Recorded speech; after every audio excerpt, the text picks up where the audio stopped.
నమస్తే అండి, మీ డాక్టర్ కిషోర్ కుమార్. నమస్తే. ఎన్నో ఆరోగ్య అవగాహన కార్యక్రమాలతో పాటు ఒక వినూత్నమైనటువంటి కార్యక్రమానికి మన ప్రైమ్ నైమ్ శ్రీకారం చుట్టాం.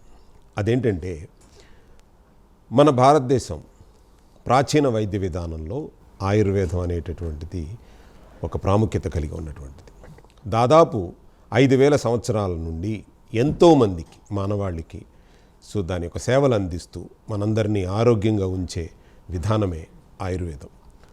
ఈరోజు ఆయుర్వేదం ఉన్నటువంటి పరిస్థితి ఎలా ఉంది, ఆయుర్వేదంలో ఉన్నటువంటి మ్యానుఫ్యాక్చరర్స్ అవనివ్వండి, లేదా ఆయుర్వేద వైద్య విధానం ఎలా ఉంది అన్న విషయాల మీద చర్చించడానికి మనతో పాటు 2 తెలుగు రాష్ట్రాల నుంచి ఈ యొక్క వైద్యం ఆయుర్వేదంలో ఉన్నటువంటి నిపుణులందరూ కూడా మనతో పాటు ఉన్నారు.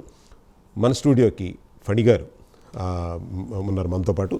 అలాగే ఈ యొక్క ఆయుర్వేద ప్రాముఖ్యాన్ని ఏంటి అనేటటువంటిది ఫస్ట్ మనం ఎప్పటి నుంచి మొదలయ్యింది, మన ప్రాచీనులు ఎలా ఉపయోగించేవాళ్ళు అన్నటువంటి ఆయుర్వేద పుట్టుపూర్వోత్తరాలని క్లుప్తంగా అందరికీ అర్థమైన రీతిలో మీరు చెప్పాలని కోరుకుంటున్నామండి. ఫణి గారు.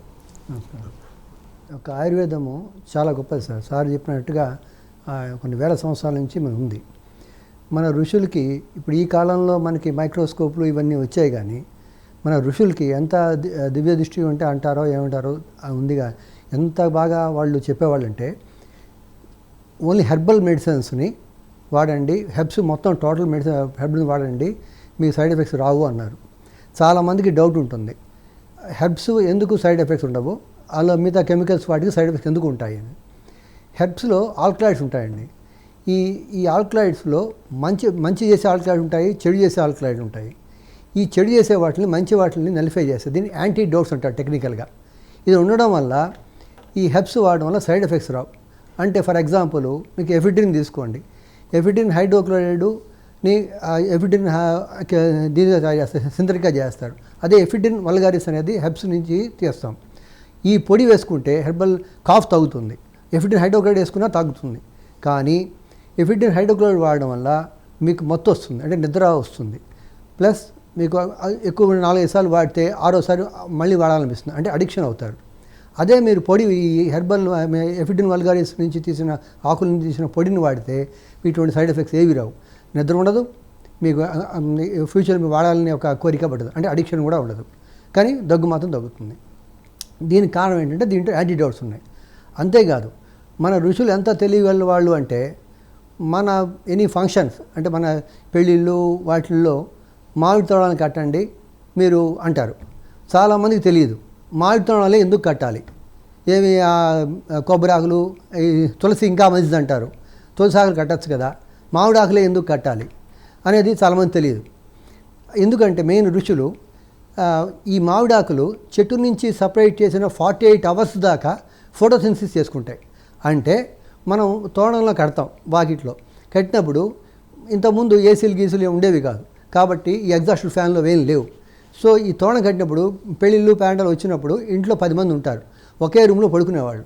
సో నైట్కి ఏమవుతుందంటే ఈ ఆక్సిజన్ అందరం వదిలే కార్బన్ డైఆక్సైడ్ వదిలిపోయి ఆక్సిజన్ తగ్గిపోతుంటుంది రూమ్లో. సో దాన్ని అవాయిడ్ చేయడానికి మనం ఈ మామిడాకులు కట్టమన్నారు. కడితే ఈ మామిడాకులు ఏం చేస్తాయంటే ఈ రూమ్లో ఉండే కార్బన్ డైఆక్సైడ్ పీల్చుకొని ఫోటోసిన్థసిస్ చేసి ఆక్సిజన్ వదులుతాయి. తద్వారా మీకు ఒక వెంటిలేటర్గా మీ ఎగ్జాస్ట్లా పనిచేస్తాయి.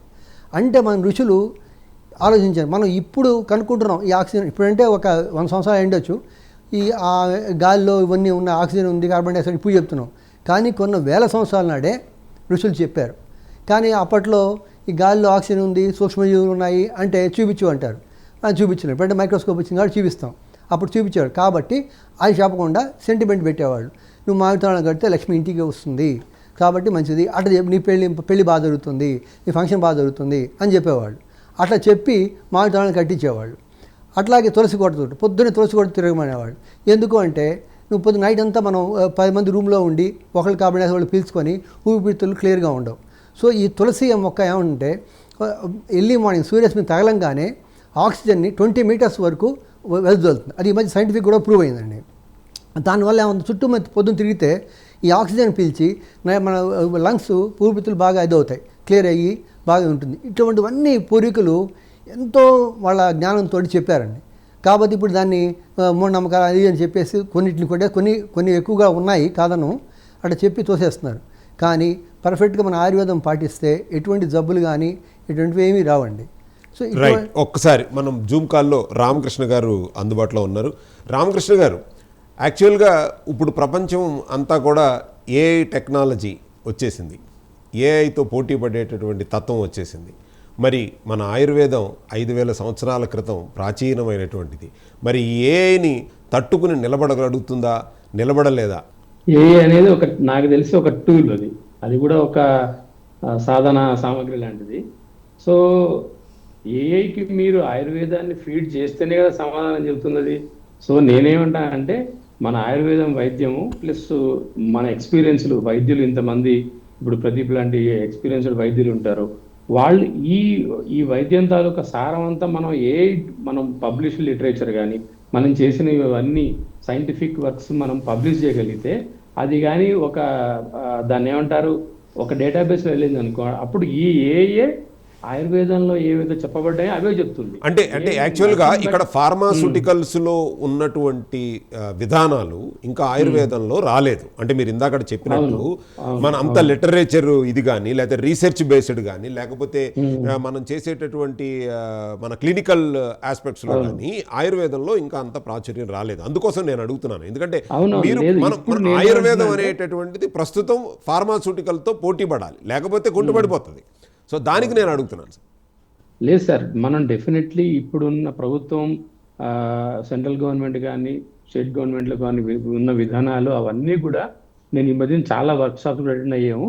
ఏఐని యూజ్ చేసుకుని ఆయుర్వేదాన్ని కూడా మనం ఎలా అయితే మోడర్న్ ఫార్మసీతో మనం పోటీ పడే విధానంగా కూడా సాధనాలు అన్నీ వస్తున్నాయి.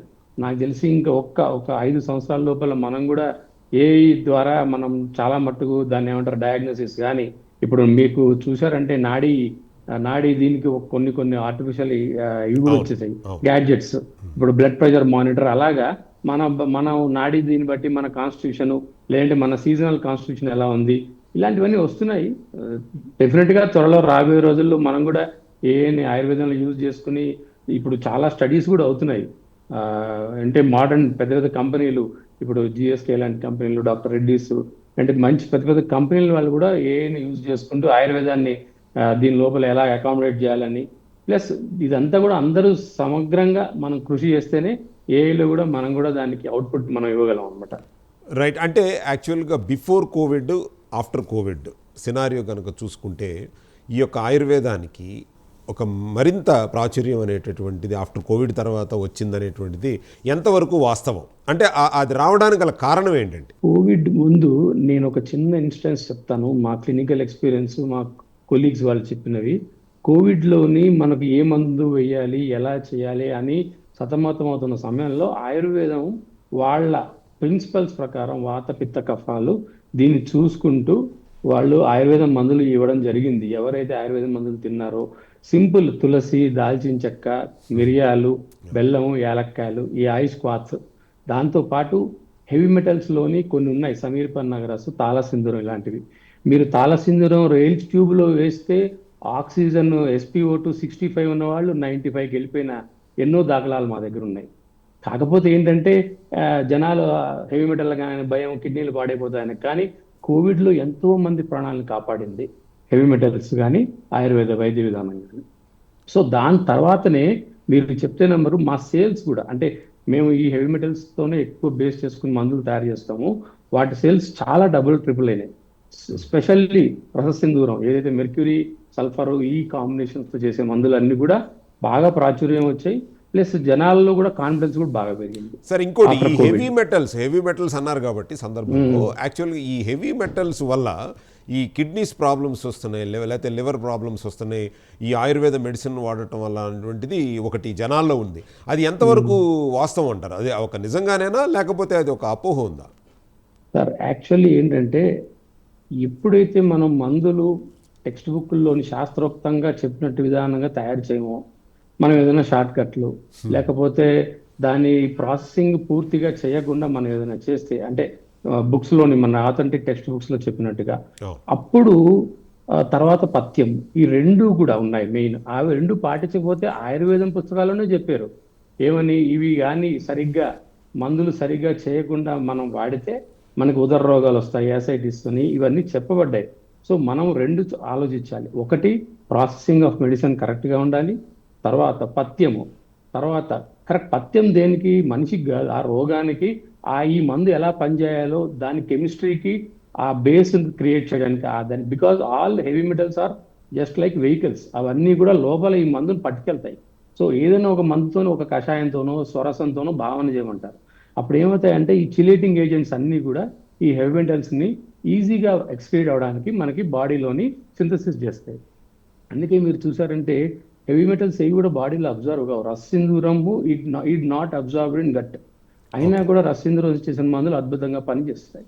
సో రెండు వాదనలు ఉన్నాయి. సరిగ్గా వాడకపోతే, ఇప్పుడు మీకు ప్రదీప్ కూడా, మన చాలా మంది వైద్యులు అయితే కరెక్ట్గా మందు చేస్తే మాత్రము మీకు ఎటువంటి హెవీ మెటల్స్ తోని ఇబ్బంది, ఈ లివర్ అదే ఇప్పుడు అదే సమస్య అండి. కరెక్ట్గా చేస్తే అంటే ఇవాళ కొంతమంది సొసైటీలో ఎలా ఉందంటే అండి రామకృష్ణ గారు, ఇప్పుడు మీలాంటి సీనియర్ లెవెల్ దాదాపు 25 సంవత్సరాల మట్టి ఇదే వృత్తిలో ఉండి నాణ్యమైనటువంటి చేయటం అనేటువంటి జరుగుతూ ఉంది. కాకపోతే ఈ మిడిమిడి జ్ఞానంతో వచ్చినటువంటి కొంతమంది వ్యక్తులు చేసేటటువంటి చిన్న చిన్న షార్ట్ కట్స్, మీరు ఇందాక అన్నట్టు ఈ షార్ట్స్ కట్ వల్ల దీనివల్ల ఏమవుతుందంటే మొత్తం ఆయుర్వేదం యొక్క వ్యవస్థ మీద పడుతుంది. కరెక్ట్. సో దాన్ని ఎలా అరికట్టాలండి? యాక్చువల్గా ఎలా అరికట్టాలంటారు దాన్ని? సార్ దీని గురించే ఇప్పుడు సార్ నెక్స్ట్ చెప్తారు.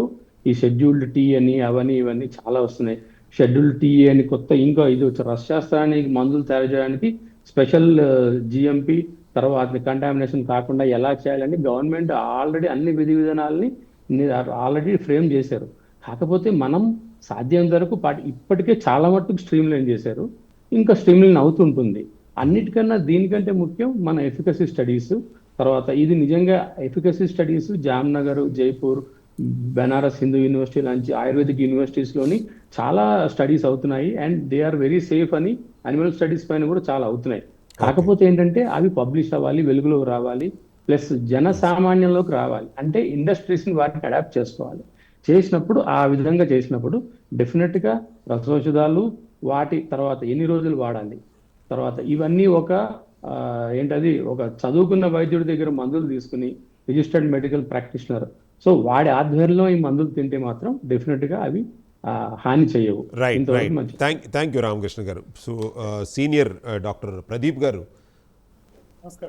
నమస్తే అండి. సో ప్రదీప్ గారు, యాక్చువల్గా ఇప్పుడు మనం ఏదైనా ఆయుర్వేదంలో ట్రీట్మెంట్ చేస్తున్నటువంటి మన వైద్యశాలలు కానీ ఇవి కార్పొరేట్ హాస్పిటల్స్ అంతా ఇదిగా 5 స్టార్ 7 స్టార్ హోటల్స్ మాదిరి ఏమి కనబడవు. సో చాలా చిన్నగా ఉంటాయి. కాకపోతే దీని ఇచ్చేటటువంటి రిజల్ట్స్, ఈ యొక్క వైద్యంలో వచ్చేటువంటి రిజల్ట్స్ చాలా డాక్టర్ రామకృష్ణ గారు చెప్పినట్టు కరోనాలో కానీ ఎంతో ఉపయోగకరంగా ఉండేటట్టుగా ఉన్నాయి. కాకపోతే మరి ఈ యొక్క ఇంగ్లీష్ మెడిసిన్కి అంత ఆదరణ రావడానికి గల కారణం మీరు చేసేటటువంటి ఈ యొక్క ఆయుర్వేద సేవలు గుర్తించలేకపోవడానికి గల కారణాలు ఏమంటారు? మీరు అబ్జర్వ్ చేసింది ఏంటి? మెయిన్గా మనకి ఎవరైతే చమత్కారకు నమస్కారం అని ఒక సిద్ధాంతం ఉందండి.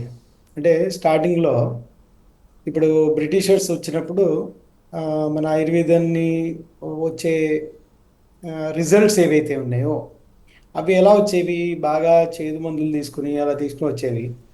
వాళ్ళు ఏం చేశారంటే సిరపుల్లా తయారు చేసి అలా చేసి తీసుకొచ్చారు. దాంతో ఏంటంటే దాని వెంటనే మందు పనిచేయడం ఇలాంటివన్నీ చూసి అరే చాలా బాగుంది అని అందరూ అనుకున్నారు.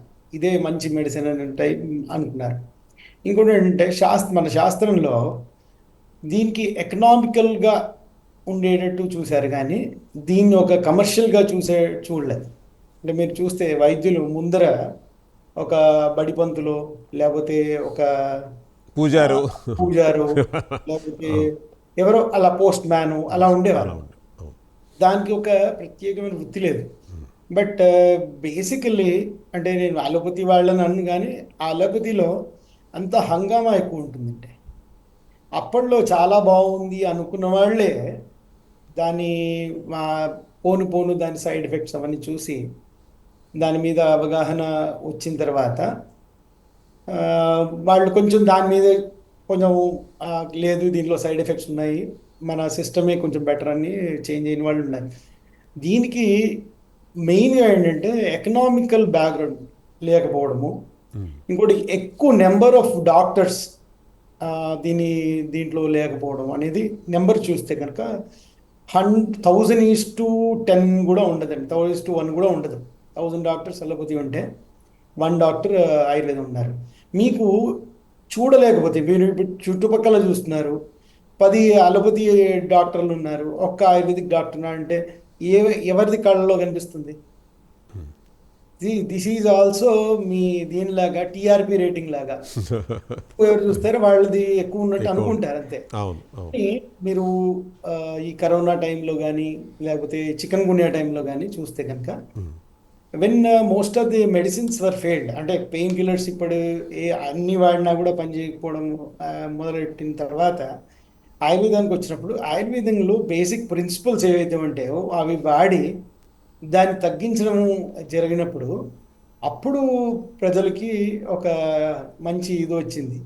ఇప్పుడు కార్పొరేట్ లెవెల్లో ఆయుర్వేదం లేదు అనడానికి లేదు, కొన్ని కార్పొరేట్ లెవెల్ తీసుకెళ్తున్నారు. అండ్ కొన్ని ఇంకా ట్రెడిషనల్గా అయితే ఏదైతే ఉంటుందో ప్రాక్టీస్, దాన్ని ఒక ఇన్ఫ్రాస్ట్రక్చర్ అంటారు కదా, ఇన్ఫ్రాస్ట్రక్చర్ అది కరెక్ట్గా లేదు. ఇన్ఫ్రాస్ట్రక్చర్ కరెక్ట్గా ఉంటే కనుక ఎవ్రీథింగ్ విల్ అంటే ఆ ఇన్ఫ్రాస్ట్రక్చర్ ఎవరు క్రియేట్ చేయాలంటారు? అంటే సిస్టమ్ గవర్నమెంట్ క్రియేట్ చేయాలా, లేకపోతే మీరు అనుకుంటున్నటువంటి మీలాంటి కొంతమంది పెద్దలు కలిసి దాన్ని ఒక స్ట్రక్చర్ వేలో పెట్టాలని అనుకుంటున్నారా? అందరు బాధ్యత అండి. ఫస్ట్ మెయిన్గా ఆయుర్వేద వైద్యుడి బాధ్యతే ఎక్కువ ఉంటుంది. ఓకే, వాళ్ళు ఎప్పుడైతే రిజల్ట్స్ చూపిస్తారో there will be investors who will be coming in. Investors వచ్చి మీ దాంట్లో పెడతామండి అంటే అది పెరుగుతుంది. మీరు చూడండి, మీరు అలోపతిలో any pharmaceutical company will be run only on investors. Angel investors లేకపోతే వీళ్ళు ఫారెన్ తోనే ఫస్ట్ పెరుగుతుంది. అంటే చూడ్డానికే పెద్దగా కనిపించి ఎప్పుడైతే లార్జ్ స్కేల్లో జరుగుతుందో మీకు ప్రొడక్షన్ కాస్ట్ తగ్గిపోతుంది. ప్రొడక్షన్ కాస్ట్ తగ్గిపోవడం వల్ల మీకు దాని చాలా ఇన్ఫ్రాస్ట్రక్చర్ డెవలప్ అవ్వడానికి కానీ, లేకపోతే ఒక్కొక్కరికి ఎవరైతే దాంట్లో ఉన్నారో ఫ్యామిలీ ఏదైతే అంటే ఫస్ట్ అమ్మేవాళ్ళు వాళ్ళలో ఉంటుంది కదా, స్టాకిస్ట్, సూపర్ స్టాకిస్ట్, ఇలా వాళ్ళందరికీ మార్జిన్స్ ఎక్కువ ఉండడం వల్ల ఆటోమేటిక్గా everybody will be incline to do that, అదే చేద్దాం అనుకుంటుంటారు. దాంతో ఏమైందంటే ఎక్కువ మంది ఆ డబ్బుల కోసం కానివ్వండి, ఇంకా వేరే దేశం కోసం కానివ్వండి, ఎక్కువ మంది పెట్టడం, మెడికల్ షాపులు ఎక్కువ పెట్టడం, ఇలా ఎక్కువ అయింది. ఆ ఎక్కువ కనిపించడం వల్ల పెరిగింది తప్ప ఇన్స్టెంట్గా అంటే ఇప్పుడు అలోపతి మేమే అగెయిన్స్ట్ అలోపతి కాదు, కానీ అలోపతిలో ఏమవుతుందంటే ఇన్స్టెంట్గా రిజల్ట్స్ వచ్చేస్తాయండి. అంటే వెంటనే జ్వరం వేయంగానే, జ్వరం మాత్రం వేయంగానే టక్మని జ్వరం తగ్గడం వల్ల అన్నీ వస్తాయి. ఇదే కనుక ఆయుర్వేదానికి వచ్చారనుకోండి, ఇన్స్టెంట్ రిజల్ట్స్ మీకు కొంచెం ఒక 1 డే పడుతుండొచ్చు, మరి 3 గంటలు రాకపోయినా 1 డేలో వచ్చేస్తుంది రిజల్ట్.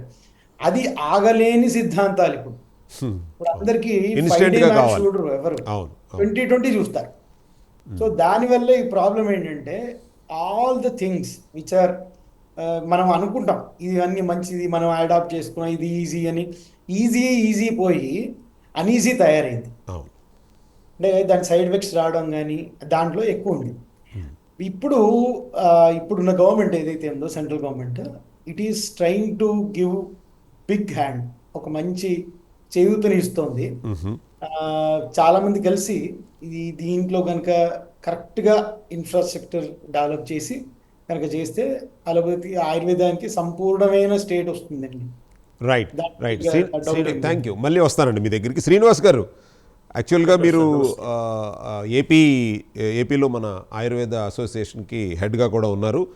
ఇప్పుడు మన ప్రస్తుతంలో ఈ యొక్క గవర్నమెంట్ యాక్ట్స్, అంటే రీసెంట్గా వచ్చినటువంటి 170 యాక్ట్ కానీ, లేకపోతే ఇదివరకు ఉన్నటువంటి కానీ, ఇప్పుడు వచ్చేటటువంటి ప్రస్తుత పరిస్థితుల్లో ఏ విధంగా ఉపయోగపడతాయని అంటారు? అవి ఇబ్బందికరంగా ఉన్నాయా? మ్యానుఫ్యాక్చరర్ కావనివ్వండి, లేకపోతే డాక్టర్స్ కావనివ్వండి, ఏ విధమైనటువంటి మరికొన్ని మార్పులు తీసుకొస్తే కనుక ఈ యొక్క వైద్య వ్యవస్థ బాగుంటుంది అనేటువంటిది మీ యొక్క సుదీర్ఘమైనటువంటి ఎక్స్పీరియన్స్తో మాకు చెప్పండి సార్. యాక్చువల్గా డ్రగ్స్ అండ్ కాస్మెటిక్స్ యాక్ట్స్లో ఆయుర్వేదిక్ చాప్టర్స్లో అమెండ్మెంట్స్ బాగా చేస్తున్నారు. దాని వలన Ayurvedic industries day by day quality పెంచుకుంటూ వెళ్తున్నారు. ఇంతాక మీరు చెప్పినటువంటి రిసోర్సెస్ కూడా మన ఇండస్ట్రీ ల్యాబ్లో మనం తయారు చేసుకొని ఇవి ఎటువంటి హాని కలిగించదు లివర్కి, కిడ్నీకి అని కూడా నిర్ధారణ చేసుకునే అవకాశాలు ఇప్పుడు ఉన్నాయండి. ఇదివరకులాగా కాదు. అంటే ఒక ప్రాసెస్ని అసంపూర్ణంగా చేశామా సంపూర్ణంగా చేశామా అనేది ఇప్పుడు ఫార్మకోపియా, ఆయుర్వేదిక్ ఫార్మకోపియాలో దెర్ ఆర్ టెస్ట్స్. ఆ టెస్ట్ చేసుకొని ఇప్పుడు అన్ని ఔషధాలు బయటకు వస్తున్నాయి. ఒక 50 ఏళ్ల క్రితం ఈ అవకాశం లేదు. బట్ ఇప్పుడు ఆయుర్వేదిక్ ఫార్మకోపియాస్ వచ్చేసాయి. ఏ ఏ రసౌషధమైనా సరే ఎలా తయారు చేయాలి, చేసిన రసౌషధం అది అది సంపూర్ణంగా సేఫ్గా ఉందా లేదా అని కూడా టెస్టులు ఉన్నాయి. ఆ టెస్టులు చేసుకునే అవకాశం ఇప్పుడు వచ్చింది. కాబట్టి ఒక 50 years బ్యాక్ ఇప్పటికీ క్వాలిటీ ఆఫ్ ఆయుర్వేదిక్ మెడిసిన్స్ చాలా ఇంప్రూవ్మెంట్ జరిగింది. ఇప్పుడు గత ఒక 6 నెలలుగా ఒక సమస్య ఒకటి వచ్చి పడిందండి ఆయుర్వేదిక్ ఇండస్ట్రీకి. ఓకే. ఎలాగంటే Patanjali versus Indian medical association, వీళ్ళ ఇద్దరి యొక్క యుద్ధం మూలంగా allopathic drug inspectors Ayurveda drugs మీద లేని యాక్ట్స్ లేని చట్టాలని రుద్ది మమ్మల్ని ఇబ్బంది పెడుతున్నారు. ఈ యొక్క సందర్భంలోనే తెలంగాణ హైకోర్టులో మేము ఈ యొక్క మ్యానుఫ్యాక్చర్స్ తరఫున హైకోర్టులో స్టే వేసి మేము ఇలా కోర్టులో ఒక రిట్ పిటిషన్ వేసి స్టే తెచ్చుకున్నాం. Allopathic drug inspectors should not inspect or seize ayurvedic medicines అని మేము స్టే తెచ్చుకున్నాం. ఈ స్టే తెచ్చుకునేంత వరకు చాలా డ్యామేజ్ జరిగిపోయింది. వాళ్ళు ఏం చేస్తున్నారంటే అలోపతిక్ డ్రగ్ ఇన్స్పెక్టర్స్కి ఆయుర్వేదిక్ మెడిసిన్స్ గురించి ఏమీ తెలియదు. కానీ వాళ్ళు వచ్చి ఇది అలోపతిక్ యాక్ట్లన్నీ కూడా ఆయుర్వేదం మీద పెట్టి పేపర్లో పబ్లిష్ చేశారు. దీని వలన ఒక 1 year నుంచి ఆయుర్వేదిక్ షాప్స్ వాళ్ళంతా కూడా ఒక హారర్కి గురయ్యారు, ఒక టెర్రరిజంకి గురయ్యారు. దీనివల్ల కొద్ది డిస్టర్బెన్స్ వచ్చింది తప్ప day by day quality of ayurvedic medicines చాలా అభివృద్ధి చెందుతున్నాయి. అలాగే మీరు ఇంత చెప్పారు ఆర్టిఫిషియల్ ఇంటెలిజెన్స్ వలన ఏ రకంగా ఆయుర్వేదానికి ఉపయోగపడుతుందని. ఆయుర్వేదిక్ డాక్టర్స్ ఆర్టిఫిషియల్ ఇంటెలిజెన్స్ కనుక ఉపయోగిస్తే కనుక they can prescribe medicines very easily అండి. ఎందుకంటే ఆయుర్వేదం చాలా కష్టమైంది. ఒక 15,000 ఫార్ములాస్ ఉన్నాయి. ఈచ్ ఫార్ములాకి ఒక 50 ఇండికేషన్స్ ఇస్తారు. సో వీటన్నిటిని కూడా క్రోడీకరించి ఈ వ్యాధికి ఏ మందులు ఇవ్వచ్చు అనేది చెప్పగలిగినది ఆర్టిఫిషియల్ ఇంటెలిజెన్స్. సో ఈ ఆర్టిఫిషియల్ ఇంటెలిజెన్స్ని త్వరలో ఆయుర్వేదిక్ డాక్టర్స్ కూడా ఉపయోగించి మంచి మెరుగైన ప్రిస్క్రిప్షన్స్ చేసేందుకు అవకాశం ఉంది అని నేను ఈ ముఖ్యంగా చెప్తున్నాను, నేను మీకు తెలియజేస్తున్నాను. అలాగే ఆయుర్వేదిక్ మెడిసిన్స్లో చాలా డెవలప్మెంట్స్ వచ్చేస్తాయి. Science and technology, nano particles technology కూడా ఆయుర్వేదంలో వాడుతున్నారు. So quality of ayurvedic medicines ఎప్పుడు కూడా డెవలప్ అవుతూనే ఉంది ఈ సైన్స్ టెక్నాలజీ మూలంగా. అలాగే మన ప్రజల్లో కూడా ఇన్స్టెంట్ రిలీఫ్ కోసం అయితే అలోపతి డ్రగ్స్కి వెళ్తున్నారు. బట్ వ్యాధిని పూర్తిగా నయం చేసుకోవాలి అంటే ఆయుర్వేదానికి వస్తున్నారు. దీని వలన ఆయుర్వేదిక్ హాస్పిటల్స్, ఆయుర్వేదిక్ ఇండస్ట్రీస్ కూడా స్లోగా ఫ్లరిష్ అవ్వడం స్టార్ట్ అయింది. ఇది మంచి సుపరిణామం అని చెప్పి నేను మీకు తెలియజేస్తున్నాను. Right sir. శ్రీనివాస్ గారు, ఇప్పుడు ఇంకొకటి ఇందాక మీరు చెప్పిన దాంట్లో చూస్తే గత సంవత్సరంగా ఆయుర్వేద మెడికల్ షాప్స్ మీద ఇలా రైడ్స్ జరుగుతున్నాయి అని చెప్పారు కదా, దానికి గల కారణం ఏమంటారు? అంటే మన యొక్క గవర్నమెంట్ తీసుకున్నటువంటి ఇనిషియేషనా, లేకపోతే ఏదైనా ప్రైవేటు శక్తులు వాళ్ళకి ఏమన్నా ఇచ్చినటువంటి సూచనల మేరకు వాళ్ళు చేస్తున్నారా? ఎందుకంటే వాళ్ళకి ఎటువంటి సంబంధం లేకుండా ఆయుర్వేదానికి వాళ్ళకి సంబంధం లేనటువంటి వ్యక్తులు వచ్చి అలా రైడ్స్ చేయటము లేకపోతే కేసులు రాయటం అనేటటువంటిది ఎంతవరకు సమంజసం కాదు. కాబట్టి అంటే దానికి వాళ్ళ వెనకాల ఉన్నటువంటి వ్యక్తులు ఎవరు? ఇది ఇండియన్ మెడికల్ అసోసియేషన్ అండి. ఇట్ వాస్ క్లియర్గా మాకు తెలిసిపోయింది. అక్కడ పతంజలి రామ్దేవ్ బాబా గారు అలోపతి డ్రగ్స్ మీద కామెంట్ చేశారు ఒక 2-3 సందర్భాల్లో. అది తప్పవచ్చు. దాన్ని దృష్టిలో పెట్టుకొని ఇండియన్ మెడికల్ అసోసియేషన్ వాళ్ళు drugs control administration all over ఇండియాలో ఉంటుంది. అలోపతిక్ డ్రగ్స్ని కంట్రోల్ చేసేది డ్రగ్స్ కంట్రోల్ అడ్మినిస్ట్రేషన్. వాళ్ళు ఏం చేస్తున్నారంటే ఇండియన్ మెడికల్ అసోసియేషన్ వాళ్ళు చెప్పిన విధంగా డ్రగ్స్ కంట్రోల్ అడ్మినిస్ట్రేషన్ వాళ్ళు ప్రతి స్టేట్లో కూడా ఆయుర్వేదిక్ మెడిసిన్స్ మీద రైడ్ చేయటం, ఆయుర్వేదిక్ షాప్స్కి వెళ్ళి కొన్ని ప్రొడక్ట్స్ని పట్టుకోవటం, సీజ్ చేసి నోటీసులు ఇవ్వడం జరుగుతోంది. రైట్. సో దానికి వాళ్ళకి తెలియని విషయాల మీద ఇప్పుడు ఆయుర్వేదిక్లో డ్రగ్స్ కంట్రోలర్ ఉన్నారు, అడిషనల్ డ్రగ్స్ కంట్రోలర్ ఉన్నారు, డ్రగ్ ఇన్స్పెక్టర్స్ ఉన్నారు, జాయింట్ డైరెక్టర్స్ ఉన్నారు. వీళ్ళంతా ఒక ప్యాటర్న్ ఆఫ్ ఒక ఐఆర్కే ఉంది. అవును. వీళ్ళందరూ వదిలేసి అల్లోపతికి వాళ్ళు వచ్చి ఆయుర్వేదిక్ మెడిసిన్స్ మీద ఇలా కేసెస్ బుక్ చేయడం అనేది తప్పు. ఇది కేవలం పతంజలిని దృష్టిలో పెట్టుకొని ఐఎంఏ వాళ్ళు అండ్ డ్రగ్స్ కంట్రోల్ డిస్పర్షన్ వాళ్ళ యొక్క లాబీతో చేసిన పని అని మేము వాళ్ళని విమర్శిస్తున్నాం. రైట్. Thank you. పనులు మర్చిపోయారు. ఇప్పుడు షెడ్యూల్ హెచ్ డ్రగ్స్ లో సార్ ప్రతి షాప్స్ లో కూడా షెడ్యూల్ హెచ్ డ్రగ్స్ కి వితౌట్ ప్రిస్క్రిప్షన్ అమ్ముతున్నారు. అలాగే ప్రతి విలేజెస్ లో, ప్రతి టౌన్స్ లో ఆర్ఎంపీ పేరుతోటి నాన్ క్వాలిఫైడ్ డాక్టర్స్ స్టాక్ పెట్టుకొని వైద్యం చేస్తున్నారు ప్రజలకి. వాటి మీద వాళ్ళు దృష్టి పెట్టుకోకుండా ఇలా హార్మోన్స్, వ్యాక్సిన్స్, స్టెరాయిడ్స్ మిస్యూజ్ అవుతున్నాయి, డ్రగ్ అబ్యూస్ జరుగుతోంది. అదటిని వదిలేసేసి ఆయుర్వేదిక్ మెడిసిన్స్ మీద వాళ్ళు ఇలా కేసెస్ బుక్ చేయడం అనేది ఇది కేవలం ఒక కక్షపూరితమైనదని మా ఇండస్ట్రీ తరఫున మేము ప్రభుత్వానికి తెలియజేస్తున్నాం. అంటే మీరు కోవిడ్ తర్వాత శ్రీనివాస్ గారు మీరు ఏంటంటే ఈవెన్ గణాంకాలు కూడా చెప్పేటటువంటి విధానం ఒక లేటెస్ట్ సర్వే వల్ల 2050 వచ్చేసరికల్లా మన యొక్క ఆయుర్వేదం అనేటటువంటిది ఈ ఫార్మాస్యూటికల్స్కి ధీటుగా సమానంగా అయినటువంటి రెవెన్యూస్ని జనరేట్ చేస్తుంది అన్నటువంటి ఈ యొక్క రిపోర్ట్స్ అనేటువంటిది, నివేదిక అనేటువంటిది ఉంది. దీన్ని చూసి వాళ్ళకు ఒక భయాందోళనకు గురయ్యి వీళ్ళు ఏంటంటే ఎక్కడో ఉండాల్సినటువంటి వ్యక్తులు ఆటోమేటిక్గా మా దగ్గరికి చేరిపోతున్నారు అని అంటే మా ప్రాఫిట్స్లో మీరు వాళ్ళకు వచ్చేదాన్ని మీరు షేర్ చేసుకుంటున్నట్టు అంతే. సో అటువంటి దాన్ని వాళ్ళకి ఇష్టం లేక కక్షపూరితమైనటువంటి ఇది ఒక చర్య అని చెప్పవచ్చు అంటారా? ఎస్ అండి. ఇప్పుడు యాక్చువల్గా ఏంటంటే వెస్టర్న్ కంట్రీస్లో కూడా they have identified ayurvedic medicine is a prime medicine. ఎలాగంటే ప్రతి డిసీజ్కి సిమ్టమ్స్ ఉంటాయి. ఈ అల్లోపతి డ్రగ్స్ ఏం చేస్తుంది అంటే సింటమ్స్ని క్యూర్ చేస్తుంది, అంటే సింటమ్స్ని నలిఫై చేస్తుంది, but not the disease. But ayurvedic ఏం చేస్తుంది, డిజీజ్ని క్యూర్ చేస్తుంది. ఈ విషయాన్ని ప్రపంచవ్యాప్తంగా అనుభవంలోకి వచ్చింది. అందుకోసం ఏంటంటే ఎంటైర్ వరల్డ్ అంటే they have show interest towards Ayurveda system. ఇంకో విషయం ఏంటంటే మీరు అన్నారు వీళ్ళు కోవిడ్ అని. ఈ కోవిడ్ తర్వాత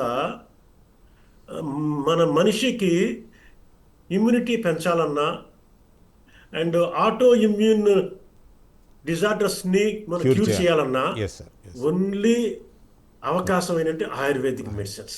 రైట్ సార్, మీ దగ్గరికి మళ్ళీ నేను వస్తాను. కాన్సెప్ట్ అన్నమాట. మళ్ళీ వస్తాను సార్. అలోపతి డ్రగ్స్ లో లేవు. ఇమ్యూనిటీని పెంచేవి కానీ ఆటో ఇమ్యూన్ డిజార్డర్స్ని నలిఫై చేసే కానీ లేవు. అందుకోసం ఇక ఫ్యూచర్ అంతా కూడా అంటే ప్రజలు డిజీజ్ వచ్చాక సిమ్టమ్స్ని కోసం కాకుండా డిజీజ్ రాకుండా ఉండాలంటే ఇమ్యూనిటీ పెంచుకోవాలి. ఇమ్యూనిటీ పెంచుకోవాలి అంటే ఆయుర్వేదం ఒకటే వాడాలి అనే పాయింట్ బయటికి వచ్చింది. కాబట్టి వీళ్ళంతా కూడా భయపడి ఆయుర్వేదిక్ సిస్టమ్ మీద అంటే ఇలాగ బురద జల్లుతున్నారు. రైట్ డాక్టర్ రామకృష్ణ గారు, సో యాక్చువల్గా మన 2 తెలుగు రాష్ట్రాల్లో మనం ఎవరైనా సరే ఆయుర్వేదం అని అనగానే మన 2 తెలుగు రాష్ట్రాల్లో గుర్తు వచ్చేది ఫస్ట్ పతాంజలి గుర్తొస్తున్నారు. ఎందుకని మన 2 తెలుగు రాష్ట్రాల్లో అంత గొప్పగా చేసేటటువంటి విధానాలు మనకు లేవా? మనం అక్కడి నుంచే తెచ్చుకోవాల్సినటువంటి, అక్కడి నుంచే మనం ఈ యొక్క ఆయుర్వేద ప్రోడక్ట్స్ను అవే వాడాలంటారా? లేకపోతే అంత ఇది ఉన్నటువంటి ప్రజ్ఞాశాలులు మన 2 తెలుగు రాష్ట్రాలలో కూడా ఉన్నారంటారా? మరి నాకు తెలియక నేను అలా మాట్లాడుతున్నా, చెప్పాలి మీరు. ఎందుకని మన సౌత్ నుంచి ఇతను ఆయుర్వేదలో ఉన్నారని కానీ, లేకపోతే మన సౌత్లో ఈ వ్యక్తి ఆయుర్వేదానికి ఒక బ్రాండ్ అంబాసిడర్ కానీ లేకపోవడానికి గల కారణం ఏంటి చెప్పండి సార్. ఫస్ట్ మనము అంటే ఒక ఫ్యాక్ట్ అయితే ఒప్పుకోవాలి, ఆయుర్వేదము ఒక గ్లోబల్ లెవెల్లో వచ్చింది. తర్వాత ఆయుర్వేదాన్ని ఒక పెద్ద ఇండస్ట్రీగా ఎప్పుడైతే గుర్తింపు రావడానికి కారణం పతంజలి, మా రామ్దేవ్ బాబా గారే. దానిలోని సెకండ్ థాట్ లేదు. ఎందుకంటే నేను చూశాను యాజ్ ఏ కన్సల్టెంట్, ఇండస్ట్రీ కన్సల్టెంట్గా మెనీ ఎంఎన్సీ కంపెనీస్ ఆఫ్టర్ 2017 తర్వాత ఎన్నో కంపెనీలు ఆయుర్వేదం వైపు రావడము, ఆయుర్వేదం లాగా ఆయుర్వేదం ప్రొడక్ట్స్ చేసి వాళ్ళు కూడా ఆ ఆయుర్వేదం ఇండస్ట్రీలో షేర్ ఎలా అయితే మనం సంపాదించాలి, స్పెషల్లీ ఎఫ్ఎంసీజీ ప్రొడక్ట్లు, తర్వాత ఈ దాన్ని ఏమంటారు, కొన్ని ఆయుర్వేదిక్ ఇవి ఉన్నాయి కదా fast moving products, OTC products type అన్నమాట. ఇది మన మన తెలుగు రాష్ట్రాల్లో లేకుంటే సౌత్లోని లేరని కాదు. అలా అనుకుంటే మీరు కేరళలోని ఆయుర్వేదం పంచకర్మ కొట్టగల నుంచే అసలు దాన్ని ఏమంటారు, ఆయుర్వేదం ఒక గ్లోబల్ లెవెల్ స్థాయికి వెళ్ళింది. కానీ రామ్దేవ్ బాబా గారు ఆ చేంజ్ తెచ్చారు. అండ్ ఈ ఆయన ఆ పొటెన్షియల్ ఉందని ఆ, మన మొత్తం ఇండియాకి కానీ ప్రపంచానికి కానీ చూపించారు. మీరు ఆయన స్ఫూర్తి తీసుకుని కూడా మన దాన్ని ఇప్పుడు ఫర్ ఎగ్జాంపుల్ కరకపట్లలోని ఇప్పుడు ఇండస్ట్రీస్, పెద్ద పెద్ద ఇండస్ట్రీలు వచ్చాయి. ఇప్పుడు మా జూనియర్ ఒక అబ్బాయి 60 కోట్లు పెట్టి ఒక పెద్ద ఫార్మసీ పెట్టాడు. మరి మార్కెట్ పొటెన్షియల్ లేకపోతే 60 కోట్లు ఒక ఆయుర్వేదిక్ ఫార్మసీలో ఇండస్ట్రీలో ఇన్వెస్ట్ చేయడం అనేది సామాన్యమైన విషయం కాదు కదా. సో అలాగే ఎందుకు ఇప్పుడు మ్యాన్ఫర్ ఉంది, ఇమ్మిస్ ఉంది, వీళ్ళందరూ కూడా బాగా టర్న్ ఓవర్ చేస్తున్నారు. కాకపోతే వీళ్ళేమి ప్రొజెక్ట్ చేయటం లేదు. ఆయనకున్న స్కేల్కి ఆయన బాగా ప్రొజెక్ట్ చేస్తున్నారు. ప్లస్ డిస్ట్రిబ్యూషన్స్ ఎక్కువ ఉన్నాయి కాబట్టి ఆల్ ఓవర్ పాన్ ఇండియా ఆయన చేస్తున్నారు కాబట్టి కొంచెం పతంజలి కనబడింది. బట్ మనం ఒప్పుకోవాలి, Patanjali has created a change. తర్వాత ఆయుర్వేదానికి ఒక సామాన్య మానవుడు, ఒక సామాన్య వీళ్ళు చూడడానికి లెవెల్ పట్టుకొచ్చాడు. యాక్చువల్గా ఇప్పుడు పతాంజలి అని అంటే మొత్తం ఇండియాలో ఒక బ్రాండ్ ఆయుర్వేదానికి ఉన్నట్టు, మన 2 తెలుగు రాష్ట్రాల్లో అంత ప్రాచుర్యం ఉన్నటువంటి వ్యక్తులు ముందుకు రాకపోవడానికి గల కారణం ఏమంటారు? లేదు, ముందుకు వస్తున్నారు. రాలేదు అంటే ఇంతకు ముందు కారణాలు చాలా ఉండేవి. కానీ ఇప్పుడు 2020 నుంచి కూడా, ఇప్పుడు మేము చదివేటప్పుడు ఆయుర్వేదము, ఇప్పుడు చదివే ఇంకొక క్వశ్చన్ చెప్తాను. ఆయుర్వేదం కాలేజీలు ఎన్ని ఉన్నాయండి మన దగ్గర? 2 కాలేజీలు ఉన్నాయి. ఓకే, గవర్నమెంట్ సెగ్మెంట్ లో. ఒక్కటి ప్రైవేట్ సెగ్మెంట్ లో తెలంగాణలో ఒకటి కూడా లేదు. ఉన్నది కూడా ఒకటి ఎప్పుడో పోయింది.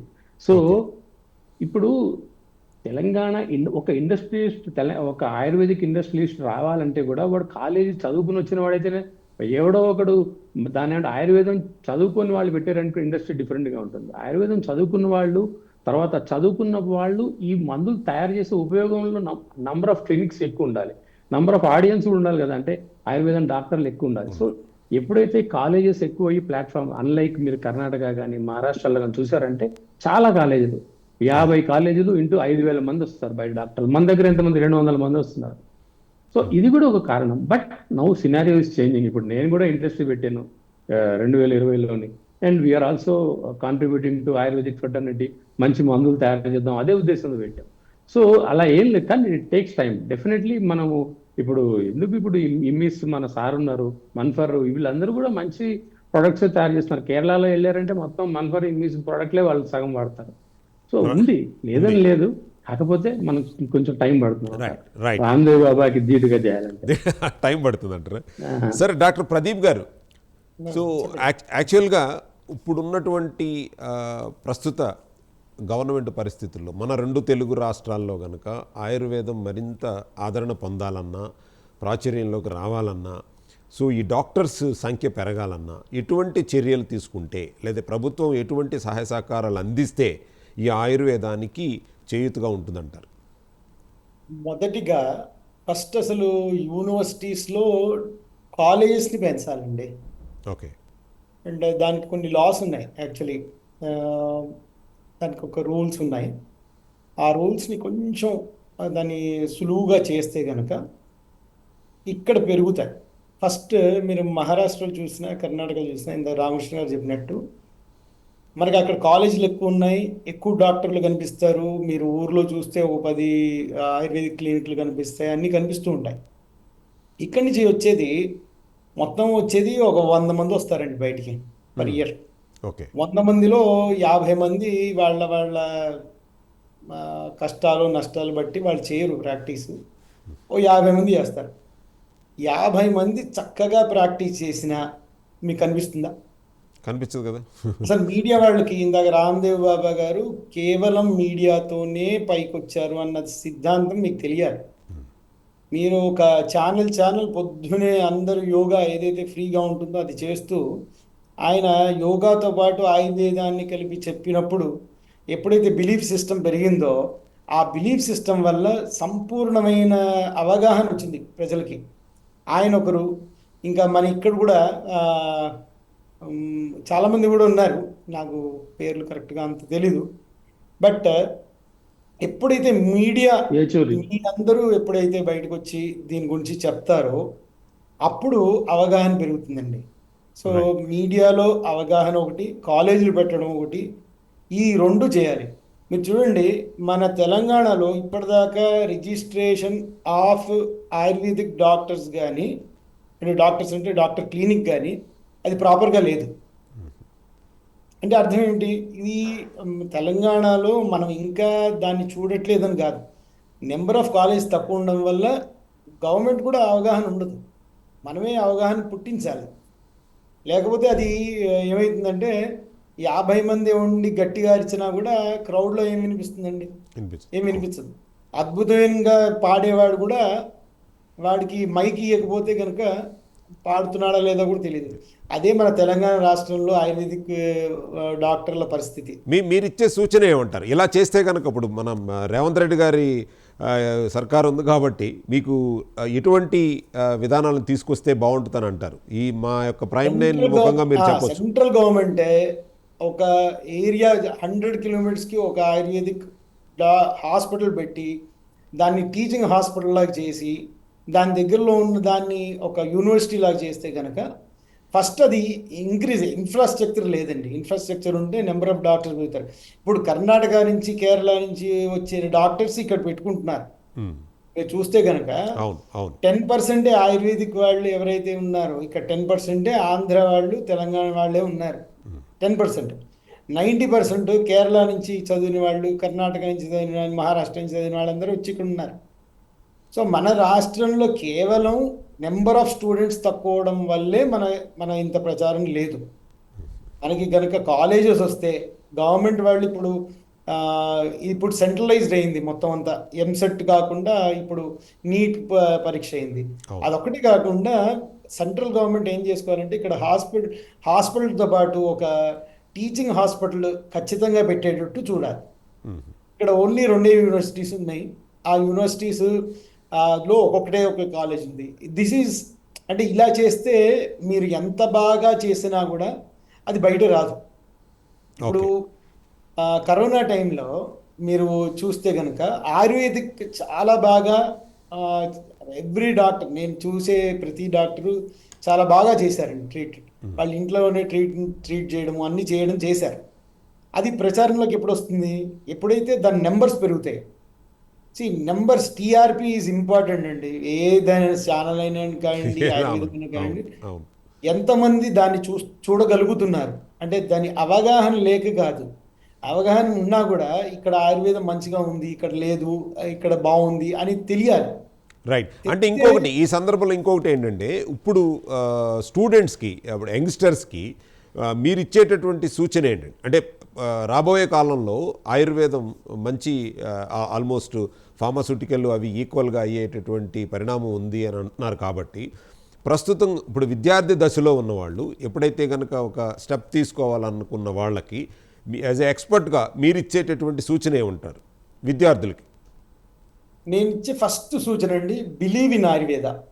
ఓకే. ఎందుకంటే మీరు రండి, మా క్లినిక్స్కి రండి, మేము ఇచ్చే రిజల్ట్స్ చూడండి. రిజల్ట్స్ లేవని కాదు, దీన్ని 100 times పెంచవచ్చు. రిజల్ట్స్ కనిపించాలి. వాళ్ళకి ఇచ్చే సూచన ఒకటే, ఫస్ట్ ఏంటంటే బేసిక్స్ ఏదైతే ఉంటాయి ఆయుర్వేదంలో అవి చక్కగా చదివి దాని మీద అవగాహన పెంచుకుని దాని మీద నమ్మకం పెంచుకుని ఉంటే కనుక వాళ్ళకి ఎటువంటి ప్రాబ్లం లేకుండా వాళ్ళ జీవనంలో చాలా బాగుంటుంది. ఒకటి. ఓకే. రెండోది, మీరు గనక ఇప్పుడు చెయ్యకపోతే, ఇది నా సూచన కన్నా హెచ్చరిక, ఇప్పుడు కనుక మీరు చెయ్యకపోతే మొత్తం వరల్డ్ అంతా ఆయుర్వేదం తీసేసుకుంటుంది. మీరు ఒక చిన్న ఎగ్జాంపుల్ ఇస్తాను. ఇప్పుడు అలోపతి వాళ్ళు ఆయుర్వేదం వాడరా? వాడతారు. ఎందుకు వాడరు? మీకు రకరకాలుగా చెప్తాను. ఫుడ్ ఇండస్ట్రీలో ఫుడ్ లైసెన్సింగ్ ఉంటుంది కదండి, దాంట్లో మీరు చూడండి 400 హర్బల్ ప్రోడక్ట్స్ వాళ్ళ ఫుడ్ లైసెన్స్లో ఉంది. న్యూట్రాసూటికల్స్ అని, ప్రోడక్ట్స్ అని, మైక్రో న్యూట్రియంట్స్ అని, లేకపోతే హర్బల్ మెడిసిన్ అని. ఆయుర్వేదం అనరు వాళ్ళు, హర్బల్ అంటారు. అవును. హర్బల్ అంటే ఏదో అది ఆయుర్వేదం కాదని తోసేసినట్టు ఉంటుంది. ఓకే. రకరకాలుగా ఆయుర్వేదాన్నే వాడుతున్నారు. ఈ స్టూడెంట్స్ అది ఫస్ట్ ఏం తెలుసుకోవాలంటే, మీరు చెయ్యకపోతే అది వేరే వాడొచ్చి కొట్టేస్తాడు. మీరు కొట్లాడుకుంటూ ఉంటే వేరే పిల్లొచ్చి అది తినేస్తుంది. ఆ రొట్టె ఎత్తుకుపోతుంది. సార్ చెప్పింది కరెక్ట్ సార్. కాబట్టి నేను ఫస్ట్ అవగాహన పెంచుకోండి. Right. మీరందరూ ఆ, మన గురువులందరూ ఉన్నారు, మీకు గట్టిగా అడగండి, సార్ మాకు ఇంకా ఇది అర్థం కాలేదు, ఇది మాకు చెప్పండి అంటే వాళ్ళు చక్కగా చెప్పడానికి రెడీగా ఉన్నారు. వాళ్ళు ఎప్పుడైతే వాళ్ళు చెప్తారో వీళ్ళలో ఆ కాన్ఫిడెన్స్ రావాలండి. నేను బతకగలను, ఆయుర్వేదంతో బతకగలను అనే కాన్ఫిడెన్స్ వస్తే గనక ఎవడు వెనకాలగలుగుతాడు? అలా ఒక 100 మంది కలిసి గనక ఖచ్చితంగా నేను ఆయుర్వేదం ప్రాక్టీసే చేస్తాను, నేను పారాసిటమాల్ ఇంకో పెయిన్ కిల్లర్లు వాడను అన్నప్పుడు ఆయుర్వేదంలో ముందుకు వెళ్తుంది. ఇది ముందు వెంటనే నమ్మాలి. మీరు మీకు మీరు అనేది ఏంటంటే రిజల్ట్స్ ఫస్ట్ వచ్చేస్తున్నారు తను కాదు. నమ్మాలి. వైద్యం చేసే వ్యక్తి దాన్ని నమ్మితే కనుక దాన్ని తీసుకునేటటువంటి ఇది విధానం ఉంటుంది. రైట్, ఫణిగా చెప్పండి. సార్ చెప్పినట్టుగా ఫారిన్లో చాలా పెరుగుతుందండి. మేము ఎక్స్పోర్ట్ చేస్తూ ఉంటాం వేరే కంట్రీస్కి. ఓకే. ఆయుర్వేదం హెర్బల్ అనగానే చాలా క్రేజ్ ఉందండి. మేము మీ నంబర్ మన కెన్యాలో స్టాల్ పెట్టాము. న్యాచురల్ అనగానే పక్కనే ఒక ఫార్మా కంపెనీ ఉంది. న్యాచురల్ అనగానే మేము స్టాల్లో ఫ్రీగా ఇద్దాం అనుకున్నవి డబ్బులు ఇచ్చి కొనుక్కుపోయారు. న్యాచురల్ మాకు ఇచ్చేయండి. నేను మళ్ళీ మేము సెకండ్ టైం పార్టిసిపేట్ చేస్తే మా అందరికీ మేము మెసేజ్ పంపించాం, మళ్ళీ ఇంకో స్టాల్ పెడుతున్నామని. పాత వాళ్ళు మళ్ళీ వచ్చి బాగున్నాయి, ఇవి న్యాచురల్ మాకు కావాలి, ఆర్గానిక్ కావాలని వాళ్ళు వచ్చారు. అంటే వాళ్ళు అందరికీ ప్రతి కంట్రీలో ఉంది సార్ ఈ క్రేజ్ బాగా ఉంది. ఇది న్యాచురల్ వాడాలి, మ్యాక్సిమం న్యాచురల్ వాడాలి. ఇంకా మరీ తప్పని పరిస్థితుల్లో అలోపతి వాడాలి. ఎమర్జెన్సీ, దాన్ని ఎవరు కాదనేది ఏం లేదు. ఎమర్జెన్సీలో తప్పదు వాడాలి Right. అని మన ఇండియా కంటే వేరే కంట్రీస్లో బాగా ఉంది సార్. ఎందుకని ఆ అదే పరిస్థితి రావడానికి గల కారణం ఏంటి? మన యాక్చువల్ ఎప్పుడైనా గవర్నమెంట్ కొద్దిగా ఎంకరేజ్ చేయాలి. Encourage. ఇప్పుడు ఎక్స్పోర్ట్స్ పార్టిసిపేట్ చేస్తున్నాము.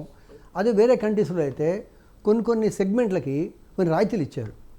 సపోజ్ మన వేరే కంట్రీకి మన ఆయుర్వేదంలోనే మన కంట్రీ చెప్పేది అంటే మన సెంట్రల్ గవర్నమెంట్ వాళ్ళు నువ్వు పార్టిసిపేట్ చేస్తున్నావు, నీకు ₹1,00,000 ఖర్చు అవుతుంది, కనీసం 50,000 ఎంతో నీకు సబ్సిడీ ఇస్తాం, పార్టిసిపేట్ చేయి, నీ ప్రోడక్ట్ సేల్స్ పెంచుకో. అంటే ఇండియాకి ఉపయోగం, ఫారిన్ కరెన్సీ ఎక్స్పోర్ట్ వస్తుంది కదా. ఎక్స్పోర్ట్ వస్తుంది, మాలాంటి వాళ్ళకి ఉపయోగం. మేము పెద్ద కంపెనీ హిమాలయ డాబర్ అంటే వాళ్ళు కోట్లు పెట్టేస్తారు. మాలాంటి వాళ్ళు అంత పెట్టలేము. మాలాంటి వాళ్ళకి ఎంకరేజ్ చేస్తే సబ్సిడీ ఇట్లా ఇస్తే, అదే ఫార్మాలో ఉంది సార్ ఆ సబ్సిడీ. ఇది ఫార్మాలో ఉంది, బ్యాడ్ల కింద మన ఆయుర్వేదిక్లో లేదు. ఇప్పుడు ఆయుష్ ఎక్సెల్ని కొత్తగా పెట్టారు మన ఇండియా. ఫార్మాక్సెల్ నుంచి ఈ ఆయుష్ సంబంధించిన ఫార్మసీ అని డివైడ్ చేసి ఆయుష్ ఎక్సెల్ని పెట్టారు. వాళ్ళు చేస్తున్నారు కానీ ఇంకా అంత స్పీడ్ కాలేదు. సో సెంట్రల్ గవర్నమెంట్ చొరవ తీసుకొని ఈ సబ్సిడీని ఇంకా ఇంక్రీజ్ చేస్తే చిన్న కంపెనీలకి అందరికీ ఎక్స్పోర్ట్ చేయడానికి అవకాశం ఉంటుంది. తద్వారా ఆటోమేటిక్గా సేల్స్ పెడుతుంది. రైట్. ఫణి గారు, ఇంకోటి మనకు సమయభావం తక్కువ ఉండటం వల్ల యాక్చువల్గా గత సంవత్సరంగా మన యొక్క ఆయుర్వేద మ్యానుఫ్యాక్చరర్స్ కానీ లేకపోతే వీళ్ళు కానీ ఇబ్బందులు పడుతూ ఉన్నారు కదా. దీనివల్ల అంటే కొత్తగా వచ్చేటటువంటి ఈ ఆయుర్వేదం ఫీల్డ్లో మ్యానుఫ్యాక్చరర్స్ కానీ వచ్చే వాళ్ళకి దీనివల్ల ఏమైనా ఇంపాక్ట్ పడిందంటారా? ఇంపాక్ట్ డైరెక్ట్గా ఏం పడలేదు సార్, చాలామందికి లేదు. బట్ స్లోగా అంటే భయపడుతున్నారు. అంటే భయపడుతూ పెడదామా వద్దా అంటున్నారు. సార్ చెప్పినట్టుగా, రామకృష్ణ గారు చెప్పినట్టుగా కొంతమంది బాగా భారీగా ఇన్వెస్ట్ చేస్తున్నారు. చేసి దీంట్లో బాగా ఫిచ్చింగ్ ఉంది. మెయిన్గా ఎక్స్పోర్ట్స్ దృష్టిలో పెట్టుకుని చేస్తున్నారు. చాలామంది ఆపర్చునిటీ ఎక్కువ ఉన్నాయని చేస్తున్నారు. బట్ ఇంకొంత రావాలి సార్. అంటే మీరు కొత్తగా వచ్చేటటువంటి ఈ యొక్క ఆయుర్వేదంలోకి వచ్చేటటువంటి యంగ్ ఎంటర్ప్రినర్స్కి మీరు ఇచ్చేటటువంటి సలహా ఏంటి? ఎవరైనా సరే కంపెనీ పెట్టాలంటే ఫస్ట్ సొంతంగా నేర్చుకోవాలి, పని చేయాలి. ఎక్కడైనా ఏదైనా కంపెనీలో పనిచేసి అప్పుడు పెడితే సొంతంగా సార్ రామకృష్ణ గారు చెప్పినట్టు ముందు వాళ్ళకి మందు తయారు చేయడం నేర్చుకోవాలి. నేర్చుకొని తయారు చేసి సొంతంగా తయారు చేయడం వస్తే అప్పుడు వాళ్ళు ఫ్యాక్టరీ పెట్టినా ఏం పెట్టినా చెల్లుతుంది. ఏమీ తెలియకుండా, బేసిక్స్ తెలియకుండా వచ్చేసి ఆయుర్వేదిక్లో వచ్చేసి పెట్టేస్తే మాత్రం వాళ్ళు నష్టపోతారు. అంటే ఇప్పుడు యాక్చువల్గా కొంతమంది ఈ గత సంవత్సర కాలంలో ఇబ్బందులు పడినటువంటి కొంతమందిలో సమయభావం వల్ల కొంతమందికి ఒకళ్ళకి ఫోన్ చేద్దాము. వాళ్ళు రజనీ గారు. హలో అమ్మ రాజేశ్వరి గారు, నేను ప్రైమ్ 9 నుంచి మాట్లాడుతాను, డాక్టర్ కిషోర్ కుమార్ గారిని. నమస్తే అమ్మ. అంటే యాక్చువల్గా మేము ఈ యొక్క డిబేట్లో ఉన్నాము మన ఆయుర్వేదం గురించి. సో యాక్చువల్గా మీకు ఈ గత సంవత్సరంలో చాలామంది ఆయుర్వేద మ్యానుఫ్యాక్చరర్స్ ఇబ్బంది పడినట్లుగా తెలిసింది. సో మీరు పడినటువంటి ఇబ్బంది ఏంటి? ఎవరు వచ్చారు? ఎవరు వచ్చి ఏ విధంగా మిమ్మల్ని అంటే ఈ ఇబ్బంది పడడానికి గల కారణం ఏమంటారు? మాకు మాది మ్యానుఫ్యాక్చరింగ్ యూనిట్స్. ఓకే. గత 15 ఏళ్ల నుంచి మేము చేస్తున్నాము. అయితే మాకేమో గత సంవత్సరం లోపల వచ్చారు సార్, వచ్చి నోటీసెస్ రేజ్ చేశారు సార్, నోటీసెస్ ఇచ్చారు. అంటే మా యూనిట్కి రాలేదు, మేము చేసే సప్లై చేసే షాప్స్కి వాటికి వెళ్ళి మా మీద నోటీసెస్ ఇచ్చారు. అండ్ ఇప్పుడేం పెనాల్టీ కట్టమంటున్నారు. ఎవరు వచ్చారండి మీ దగ్గరికి? ఎవరు వచ్చారు? డ్రగ్ కంట్రోలర్స్ వచ్చారు సార్, అలోపతి డ్రగ్ కంట్రోలర్స్ వచ్చారు. ఓకే. మీరు నోటీస్ ఇచ్చిన తర్వాత మీరు ఏం చేశారండి? నోటీస్కి రిప్లై ఇచ్చాం సార్. ఓకే. రామకృష్ణ గారు, చెప్పండి. అంటే ఒకళ్ళు ఈవిడ మన రాజేశ్వరి గారు బాధితురాలు, యాక్చువల్గా వాళ్ళకి నోటీస్ ఇచ్చినప్పుడు రిప్లై ఇచ్చారు అంటున్నారు. ఇప్పుడున్నటువంటి ప్రస్తుత పరిస్థితి ఎలా ఉందంటారు? సార్ ఇప్పుడైతే మనకు కోర్టు స్టే వచ్చిన తర్వాత నాకు తెలిసి వాళ్ళకు కూడా ఇన్ఫర్మేషన్ వెళ్ళి ఉంటుంది, వాళ్ళు కూడా చూసుకుంటారు. కాబట్టి జనరల్లీ వాళ్ళు ఆపుతారు. ఇంతకే మళ్ళా డిపార్ట్మెంట్ వాళ్ళు, ఆయుష్ డిపార్ట్మెంట్ వాళ్ళకు కూడా ఈ కోర్టు స్టే గురించి వాళ్ళకు కూడా తెలుసు. సో వాళ్ళు కమ్యూనికేట్ చేసి ఉండొచ్చు. నాకు తెలిసి ఇప్పుడు ఏ పైన అయితే అలా ఉండదు. కానీ అయినా కూడా మనం అక్కడ కండిషన్స్ ఏంటి, వాళ్ళు వచ్చినప్పుడు అంటే వాళ్ళ దేని గురించి పట్టుకున్నారు, వాళ్ళు ఏం క్వశ్చన్స్ రేజ్ చేశారు. సో దాన్ని మనం కరెక్ట్గా ఆన్సర్ చేస్తే మనకు కూడా మన స్టాండ్ మనం కరెక్ట్గా మనం లేబుల్ క్లెయిమ్స్లో కానీ ఇవి కానీ కరెక్ట్గా రాసి పెడితే, సో వాళ్ళకి మనం ఆన్సర్ ఇస్తే వాళ్ళు కూడా దానికి సాటిస్ఫై అయితే వాళ్ళు మళ్ళీ తిరిగి మళ్ళీ అంటే నెక్స్ట్ మళ్ళీ మేము ఇష్యూ చేయడం అవి చేయరు. రైట్. శ్రీనివాస్ గారు, ఇక్కడ లేబుల్ క్లెయిమ్ అని అనగానే రామకృష్ణ గారు నాకు ఒకటి గుర్తొచ్చింది. అంటే యాక్చువల్గా వీళ్ళు ఇన్స్పెక్టర్స్ సహజంగా వచ్చేది మన ఇందాక మీరు చెప్పినట్టుగా వాళ్ళకి పూర్తిగా అవగాహన లేకపోయినప్పటికీ కూడా వాళ్ళు వచ్చి అడిగేది లేబుల్ క్లెయిమ్. మీరు ఇప్పుడు ఆయుర్వేదంలో ఇటువంటి డైరెక్ట్గా కనుక ఇది డిసీజ్ క్యూర్ అవుతుందని కానీ లేకపోతే ఈ యొక్క వ్యాధిని తగ్గిస్తుందన్న విషయాన్ని మన లేబుల్ మీద రాయటం అనేటటువంటిది కరెక్ట్ కాదు అన్న విషయాల మీద ఎక్కువ నోటీసులు వచ్చినట్టుగా తెలుస్తుంది. కరెక్టేనంటారా? అది కరెక్టేనండి. కానీ అది డ్రగ్స్ అండ్ మ్యాజిక్ రెమిడీస్ యాక్ట్ని వాళ్ళు దృష్టిలో పెట్టుకొని ఆ పదాలు ఉండకూడదని ఆయుర్వేదం మీద రుద్దుతున్నారు. ఓకే. కానీ డ్రగ్స్ అండ్ మ్యాజిక్ రెమిడీస్లో ఆయుర్వేదానికి సంబంధించిన ప్రొవిజన్స్ ఇవ్వలేదు ఇంకా. వాళ్ళు ఇప్పుడు డ్రగ్స్ అండ్ మ్యాజిక్ రెమిడీస్లో ఏంటంటే అప్పుడు వాళ్ళు అలోపతి డ్రగ్స్ మాత్రమే ఉండేది డ్రగ్స్ అండ్ కాస్మిక్స్ యాక్ట్లో. ఓకే. సో అప్పుడు వాళ్ళు ఆయుర్వేదాన్ని ఇంకా డ్రగ్స్ అండ్ కాస్మిక్స్లో యాక్ట్లో తీసుకురారా. ఆ సమయంలో డ్రగ్స్ అండ్ మ్యాజిక్ రెమిడీస్ యాక్ట్ని తీసుకొచ్చారు. అందుకోసం వాళ్ళు ఏంటంటే అలోపతిక్ డ్రగ్స్ని దృష్టిలో పెట్టుకొని వాళ్ళు కొన్ని పదాలు, కొన్ని ఇండికేషన్స్ ఉండకూడదని చెప్పి వాళ్ళు ఒక యాక్ట్ తీసుకొచ్చారు. అది ఆయుర్వేదానికి సంబంధించింది కాదు. అంటే వాస్తవంగా కొంతమంది ఎవరైతే పూర్తిగా అవగాహన లేనటువంటి మ్యానుఫ్యాక్చరర్స్ ఇటువంటి లేబుల్ తప్పిదాలు అనేటటువంటి సహజంగా చేస్తున్నారు, ఎంతవరకు వాస్తవం అంటారు? కాదు, అది వాళ్ళ దృష్టిలో అది అలా అంటున్నారు. మాకేంటంటే మాకు ఒక ప్రోడక్ట్ లైసెన్స్ ఇచ్చినప్పుడు డ్రాఫ్ట్ లేబుల్ కూడా మేము సబ్మిట్ చేస్తాం. ఓకే. మేమేం చేస్తామంటే మా ఆయుర్వేదిక్ యాక్ట్ ప్రకారంగా 33E ఉంది, అంటే సెక్షన్ 33E ప్రకారంగా అక్కడ ఆ క్లెయిమ్స్ ఉన్నాయా లేదా చూసుకొని మా ఆయుర్వేదిక్ డ్రగ్స్ వాళ్ళు మాకు లైసెన్స్ ఇస్తారు. They will check the label claim also. Draft label తీసుకున్నాకే వాళ్ళు మాకు లైసెన్స్ ఇస్తారు. సో మేమేం చేస్తున్నామంటే ఆయుర్వేదిక్ డ్రగ్ ఇన్స్పెక్టర్ దగ్గర మా లేబుల్ క్లెయిమ్ని అప్రూవ్ చేసుకొని మేము లైసెన్స్ తీసుకొని మేము ఇలా మార్కెట్లో తీసుకొస్తున్నాం. ఈ విషయం వాళ్ళకి అవగాహన లేక డ్రగ్స్ అండ్ మ్యాజిక్ రెమిడీస్ యాక్ట్లో ఉన్న పదాలు ఉన్నాయని వాళ్ళు కంప్లైంట్ పెడుతున్నారు. దాని మీదే మేము కోర్టుకి వెళ్ళి స్టే తెచ్చుకున్నాం. Drugs and magic remedies act అనేది ఆయుర్వేదానికి సంబంధించింది కాదు. ఓకే. రైట్. ఇప్పుడు సెక్షన్ 33E ప్రకారం మేము ఉండాలి మా లేబుల్స్. రైట్. ఇప్పుడు ఈ సందర్భంలో మీరు శ్రీనివాస్ గారు, ఇప్పుడు మ్యానుఫ్యాక్చరర్కి మీరు ఇచ్చేటటువంటి సూచన ఏముంటారు? ఓకే అండి రాజేశ్వరి గారు, థ్యాంక్ యూ. మేము మన ఆయుర్వేదిక్ డ్రగ్ యాక్ట్ ప్రకారంగా సెక్షన్ 33 ప్రకారంగానే మా లేబుల్ క్లెయిమ్స్ ఉండాలి. సో రూల్ 154, 155 ఉన్నాయి మాకు. ఇలాగా అడ్రస్ ఉండాలి, మ్యానుఫ్యాక్చర్ బ్యాచ్ నెంబర్ ఉండాలి, ఇవన్నీ కొన్ని ఉన్నాయి మాకు. దాని ప్రకారంగానే మేమందరం కూడా పాటిస్తున్నాము. అవి ఏమన్నా చిన్న లోపాలు ఉన్నా కూడా మా ఆయుర్వేదిక్ డ్రగ్ ఇన్స్పెక్టర్ గారు మా మీద కేసు బుక్ చేసుకోవచ్చని మేము చెప్తున్నాం.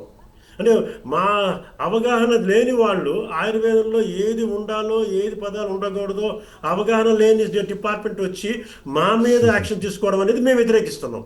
అంతేగాని మేము కూడా drugs and cosmetics act, ayurvedic act మేము పాటిస్తున్నాం, దాంట్లో ఎటువంటి లోపం లేదు. రైట్. మనకి ఇంకొక ఆయన కూడా లైన్లో తీసుకుందామండి, ప్రవీణ్ గారని. హలో సార్ నమస్తే అండి, నేను డాక్టర్ కిషోర్ కుమార్ అండి. మనం లైవ్లో ఉన్నాము, ప్రైమ్ 9 నుంచి మాట్లాడుతున్నాను సార్. ప్రవీణ్ గారు నమస్తే సార్. నమస్తే. యాక్చువల్గా కంప్లీట్గా ఎక్స్పర్టైజ్డ్ ప్యానల్ మీరు చూస్తూనే ఉంటారు. ఎక్స్పర్టైజ్డ్ ప్యానల్తో ఆయుర్వేదంలో ఉన్నటువంటి మహామహులందరూ ఇక్కడ రావడం జరిగింది. సో మీరు ఎన్నో సుదీర్ఘమైనటువంటి యొక్క గైడెన్స్ ఇస్తూ ఇండస్ట్రీస్కి, ఆయుర్వేదకి ఎంతో సపోర్ట్గా ఉన్నారు. కాబట్టి మిమ్మల్ని కూడా మేము ఈ కాల్లో తీసుకోవాలి అన్న ఉద్దేశంతో మీకు కాల్ చేయడం జరిగింది సార్. Okay sir. ఈ యొక్క మీరు కొత్తగా సార్ కొత్త కంపెనీ పెట్టాలంటే బాగా చెప్తాను. అదే అండి, ఒక ఎంటర్ప్రినర్ ఇప్పుడున్నటువంటి గత సంవత్సరం వరకు కూడా చాలా ఇబ్బందులు పెడుతున్నారు. సంబంధం లేని వాళ్ళు వచ్చి కేసులు రాస్తున్నారు. ఈ యొక్క భయ ఆందోళనలో ఉన్నారు. ఎవరైనా న్యూ ఎంటర్ప్రినర్స్ కనుక ఈ ఆయుర్వేదంలోకి రావాలంటే కూడా కొంచెం భయాందోళనకి గురయ్యేటటువంటి పరిస్థితులు ఉన్నాయి. ఇటువంటి పరిస్థితుల్లో మీరు ఇచ్చేటటువంటి న్యూ ఎంటర్ప్రినర్స్కి, కొత్తగా రావాలనుకున్న వాళ్ళకి, ఈ ఫీల్డ్కి రావాలనుకున్న వాళ్ళకి మీరు ఇచ్చేటటువంటి సూచనలు ఏమంటారు ప్రవీణ్ గారు? సార్ ఇప్పుడు ఆయుర్వేదాలో చాలా వరకు పర్మిషన్స్ ఔషధి గణ, బల్య పోషక, సౌందర్య ప్రసాద కానీ 3 కేటగిరీస్ లో అప్రూవల్స్ ఉంటాయి సార్. ఓకే. యాక్చువల్ గా ఆయుర్వేద మ్యానుఫ్యాక్చరింగ్ లైసెన్స్ తీసుకునే ముందు వాళ్ళు కేటగిరీ అనేది చూస్ చేసుకోవాల్సి వస్తుంది. ఒకటి శాస్త్రీయ కేటగిరీ, 2 అనుభూత యోగా కేటగిరీ. ఈ అనుభూత యోగాలో ఔషధి గణ, బల్య పోషక, సౌందర్య ప్రసాదక. సౌందర్య ప్రసాదక అంటే మీకు లైక్ సోప్స్ కానీ, షాంపూస్ కానీ, ఈ కాస్మెటిక్స్ సంబంధించిన ఐటమ్స్ అన్ని దీంట్లో వస్తాయి. రైట్. ఈ మధ్య కొంతమంది ఏం చేస్తున్నారంటే వాటికి అంటే క్లెయిమ్స్ ఎట్లా రాస్తున్నారంటే బట్టతలపైన కూడా జుట్టు రావడము. ఎగ్జాక్ట్లీ, ఇప్పుడు అదే అడిగాను నేను. అది జుట్టు రావడం అని ఇష్టం ఉన్నట్టు రాస్తా ఉంటారు. ఒక వారం రోజుల్లో మొత్తం తలతల్లాడే తెలుగు వస్తుంది, ముఖం మొత్తం ఫేర్నెస్ అయిపోతుంది, మచ్చలు మొటిములు అన్ని పోతాయి అని రాయడం వల్ల ఏమవుతుందంటే అది మ్యాజిక్ రెమెడీ యాక్ట్ కింద దాన్ని కేసు రాయడం జరుగుతుంది. ఇప్పుడు ఎప్పుడైతే మన ప్రొడక్ట్ లో సరే, ఇప్పుడు ఫర్ ఎగ్జాంపుల్ కుంకుమాది తైలం తీసుకుందాం మనం. కుంకుమాది తైలం అనేది శాస్త్రీయ ప్రొడక్ట్ కిందకి వస్తుంది. అంటే శాస్త్రీయబద్ధంగా ఎప్పటి నుంచో మన పూర్వీకులు ఆ పుస్తకాలలో దాని గురించి మనకు కొన్ని వేల సంవత్సరాల కిందనే రాశారు. అది దేనికి పని చేస్తుంది, ఎట్లా వాడాలా, దాని ఫార్ములేషన్ ఏంటి, ఏ పద్ధతులలో చెయ్యాలా, అది శాస్త్రీయబద్ధంగా వాళ్ళు చెప్పిన ఆ బుక్ లో చూసి దాని ప్రకారం మనం తయారు చేసినట్టయితే అది మీరు అన్నట్టు వాళ్ళు ఏ విధంగా దేనికి పనిచేస్తుందో దానికన్నిటికీ పనిచేస్తుంది. కానీ ఇప్పుడు ఏం చేస్తున్నారంటే ఆ మోడర్న్ టెక్నాలజీని వాడుతూ ఆ శాస్త్రీయతను వీళ్ళు కొంచెం సేమ్ దాని పద్ధతిని పాటించకుండా దానిలో మిక్సింగ్, వేరే ఆయిల్స్, వేరే ఇంగ్రీడియంట్స్ ఇవన్నీ వేసేసి వాటిని ఫాల్స్ క్లెయిమ్స్ చేస్తున్నారు. ఆ ఫాల్స్ క్లెయిమ్ ఇప్పుడు ఎప్పుడైతే మీరు క్లెయిమ్ ఎప్పుడు చేయాలి, మ్యానుఫ్యాక్చరర్ ఒక ప్రొడక్ట్ ని బయటికి తీసుకొచ్చి లైసెన్స్ తీసుకున్న తర్వాత ఈ క్లెయిమ్స్ చేయాలి అంటే సిటిఆర్ఐ అనేది ఒకటి ఉంటుంది, క్లినికల్ ట్రయల్ రీసెర్చ్. ఆ క్లినికల్ ట్రయల్ రీసెర్చ్ లో ఆ ప్రొడక్ట్ ని సిటిఆర్ఐ రిజిస్ట్రేషన్ చేసుకోవాలి. చేసుకున్న తర్వాత ఇది మినిస్ట్రీ ఆఫ్ ఆయుష్ నుంచి వాళ్ళు ఆ సిటిఆర్ఐ రిజిస్ట్రేషన్ చేసుకున్న తర్వాత మన ప్రొడక్ట్ వాళ్ళకి పంపిస్తే చాలా రకాల అనాలిసిస్ ఉంటాయి దానికి. సర్టిఫికేట్ అనాలిసిస్, దాని స్పెసిఫికేషన్స్, టెస్ట్లు, పారామీటర్స్ ఇవన్నీ ఉంటాయి. అవన్నీ అయిపోయిన తర్వాత వాళ్ళు క్లినికల్ గా ట్రయల్స్ చేస్తారు. ట్రయల్స్ కి పర్మిషన్ ఇస్తారు. ఇచ్చిన తర్వాత దాంట్లో ఒకవేళ ప్రూవ్ అయిన తర్వాత సెంట్రల్ గవర్నమెంట్ మినిస్ట్రీ ఆఫ్ ఆయుష్ వాళ్ళే మనకు సర్టిఫికేట్ ఇస్తారు. So it's so and so product so and so మీరు చెప్పే ఇండికేషన్స్ కు మ్యాచ్ అవుతుంది అని. అప్పుడు వాళ్ళే దాన్ని అది వాళ్ళు ఇచ్చినంత మాత్రాన మనం మార్కెటింగ్ చేయడానికి కూడా లేదు. అది వాళ్ళ అథెంటికేషన్ గా వాళ్ళు చెప్తున్నారు. ఆ చెప్పిన దాన్ని ఏం చేయాలి అంటే మళ్ళీ స్టేట్ గవర్నమెంట్ లో అప్రూవల్ సపరేట్ గా తీసుకోవాలి. 170 అని కొత్తది రూల్ ఉంది. దాని ప్రకారం ఒక 1000 రూపాయలు మనం చాలన్ కట్టి ఆ అప్రూవల్ సిటిఆర్ఐ రిపోర్ట్ ప్లస్ మనం ఏదైతే మెన్షన్ చేస్తున్నామో ఇండికేషన్స్, ఆ product description, draft level, samples, ఇవన్నీ మనం డిపార్ట్మెంట్ ఆఫ్ ఆయుష్ తెలంగాణలో సబ్మిట్ చేస్తే, అంటే కన్సర్న్ స్టేట్ సబ్మిట్ చేస్తే వాళ్ళు దాన్ని రివ్యూ చేస్తారు. ఓకే. అంటే వీళ్ళు ఏమేమి క్లెయిమ్స్ చేస్తున్నారు, ఇవన్నీ కరెక్టా కాదా, వీళ్ళకి సిటిఆర్ఐ ఉందా లేదా, ఓకే. సో ఈ ఇంగ్రీడియంట్స్ వల్ల వీళ్ళ క్లెయిమ్స్ కి ఏమన్నా అభ్యంతరకరమైన ఏమైనా ఉన్నాయా అని చెక్ చేసి అప్పుడు మీకు వాళ్ళు ఒకసారి అప్రూవల్ ఇచ్చిన తర్వాత సార్ మీరు డ్రగ్ అండ్ మ్యాజిక్ రెమెడీలో అది మీరు ఉన్నప్పటికీ మీరు దాంట్లో రారు. ఎందుకంటే మీరు ప్రాపర్ గా దీన్ని క్లినికల్ ట్రయల్స్ అన్ని కంప్లీట్ చేశాం కాబట్టి తీసుకున్నారు, సెంట్రల్ నుంచి సిటిఐ మీకు అప్రూవల్ ఇచ్చింది. ఓకే. ఓకే. సో ఈ పద్ధతిలో అడ్వర్టైజ్మెంట్స్ కానీ క్లెయిమ్స్ కానీ చేసుకుంటే బాగుంటుంది. అంటే ఇంత ప్రక్రియ చేయకుండా ఈ చిన్న చిన్న మ్యానుఫ్యాక్చరర్స్ చేసేటటువంటి విధానాల వల్ల ఎవరైతే ఈ యొక్క సిటిఆర్ఐ అప్రూవల్స్ ఇవన్నీ ఉన్న వాళ్ళు కూడా ఇబ్బంది పడుతున్నారంటారా? కాదండి. యాక్చువల్గా జరిగేది ఏంటంటే మనకి శాస్త్రీయ మెడిసిన్స్ కి సిటిఆర్ఐ అనాలిసిస్ ఒక్క నిమిషం ప్రవీణ్ గారు, శ్రీనివాస్ గారు పుస్తకంలో చెప్పండి. శ్రీనివాస్ గారు, షెడ్యూల్ 1 పుస్తకంలో ఇచ్చిన క్లెయిమ్స్ ని మేము వాడుకునే హక్కు మాకు ఉంది ఫర్ ఆల్ శాస్త్రీయ మెడిసిన్స్ కి. ఇప్పుడు మన డాక్టర్ ఒక్క నిమిషం శ్రీనివాస్ గారు చెప్పింది ఏంటంటే వాళ్ళ యొక్క ప్రొప్రైటరీ మెడిసిన్స్ కి సంబంధించిన విషయాలు ఆయన చెప్పారు. ఇప్పుడు మాకున్న సమస్య ఏంటంటే మేము క్లాసికల్స్ మెడిసిన్స్ తయారు చేస్తున్నా సరే, అంటే ఫర్ ఎగ్జాంపుల్ కుంకుమాది లేపం ఉంది, అది కుంకుమాది లేపం అనేది మేము శాస్త్రీయంగానే తయారు చేస్తున్నాం, షెడ్యూల్ 1 పుస్తకం ప్రకారే తయారు చేస్తున్నాం. దాంట్లో ముఖాన్ని కాంతిని ఇస్తుంది అని మా షెడ్యూల్ 1 పుస్తకంలో ఉన్న క్లెయిమ్నే మేము రాస్తున్నాము. ఇది ఆయుర్వేద ప్రకారంగా ఇది చెల్లుతుంది, అది డ్రగ్స్ అండ్ మ్యాజిక్ రెమెడీస్ ప్రకారంగా చెల్లదు. అదెట్లా మరి సార్? ఒక్క నిమిషం అడుగుదాం ప్రవీణ్ గారిని అడుగుదాం. ప్రవీణ్ గారు సార్ అన్నది ముమ్మాటికి నిజమే సార్. ఏదైతే షెడ్యూల్ బుక్స్ ఉన్నాయో, ఇప్పుడు ఫర్ ఎగ్జాంపుల్ మనం అదే తీసుకున్నాం ముందు, ఆ సార్ కంటే ముందు మనం కుంకుమ తైలం గురించి మాట్లాడాం. ఎగ్జాక్ట్లీ. సో కుంకుమది తైలం అది ఫెయిర్నెస్ కి పనిచేస్తుంది అని దానిలో 100% రాసి ఉంది. మచ్చలు మొటిమలు వీటిని క్లియర్ చేస్తుందని అది రాసినప్పుడు ఆ బుక్ అథెంటికేషన్ మన మెడిసిన్ కేటగిరీ ఎప్పుడైతే శాస్త్రీకి వస్తుందో అవన్నీ రాసుకోవడానికి మనకు పర్మిషన్ ఉంటుంది. కానీ దీంట్లో ఈ సిస్టమ్ వేరియేషన్ అయ్యేసరికి ఆయుర్వేద వాళ్ళకు మాత్రం ఇది అర్థం అవుతుంది. అంటే డ్రగ్ అండ్ కాస్మెటిక్ యాక్ట్ లో షెడ్యూల్ ఏ ప్రకారం ఎన్ని బుక్స్ ఉన్నాయి, దాంట్లో ఏది శాస్త్రీయ కేటగిరీకి వస్తుంది, వాటిలో ఏమేమి రాశారు, వీళ్ళు దీన్ని ఏమేమి క్లెయిమ్ చేస్తున్నారని మన సిస్టమ్ వాళ్ళకి మాత్రం ఐడియా కంపల్సరీ ఉంటుంది. అలోపతి సిస్టమ్ లో ఇప్పుడు మన షెడ్యూల్ బుక్స్ ఎన్ని అప్రూవల్ ఉన్నాయి, దాంట్లో ఏది శాస్త్రికు, ఏది ప్రొపరేటరీ, దేనికి ఏది పని చేస్తుంది, అసలు దాని కాంబినేషన్ ఏంటి అనేది వాళ్ళకి ఐడియా ఉండదు. ఇక్కడ కాదు సార్. ఇప్పుడు కుంకుమాది తైలానికి మేము ముఖానికి ప్రకాశవంతంగా ఉండడానికి పనిచేస్తుంది అన్నటువంటి క్లెయిమ్ మేము లేబుల్ మీద పెట్టొచ్చా లేదా? ఎందుకని పెట్టొచ్చు అంటే మళ్ళీ కాదు సార్, ఇది మ్యాజికల్ రెమెడీ అది యాక్ట్, మరి దీనికి అది మాకు వర్తించదండి. దక్షిణ కాఫీ యాక్ట్ మాకు వర్తించదు. మాకేంటంటే 33E ఒకటే, మాకు 33EC ఒకటే మాకు వర్తిస్తుంది. నెక్స్ట్ ఏంటంటే రూల్ 170 ఉంది. Rule 170 never say about the claims on the label. And only it is for advertisements. For advertisements of Ayurvedic medicines గురించే రూల్ 170 చెప్తుంది. అక్కడ డిఎంఆర్ వాళ్ళు ఏం చెప్తారంటే claims on the label also comes under advertisement అని చెప్పి వాళ్ళ యాక్ట్, అది వాళ్ళ యాక్ట్ మాకు సంబంధం లేదు. ఇప్పుడు rule 170 is only for advertisement of the product. మరి ఇప్పుడు ఆ యాక్ట్ బట్టి కూడా ప్రస్తుతంగా మరి కేసులు అవన్నీ రాసిన పరిస్థితి ఉంది కదా సార్? వేస్తున్నారు. అందుకే మేము అదే హైకోర్టుకి వెళ్ళి స్టే తెచ్చుకున్నాము. వాళ్ళ ఫ్యూచర్ లో వాళ్ళకి మా మీద చేసే హక్కు ఉండదు.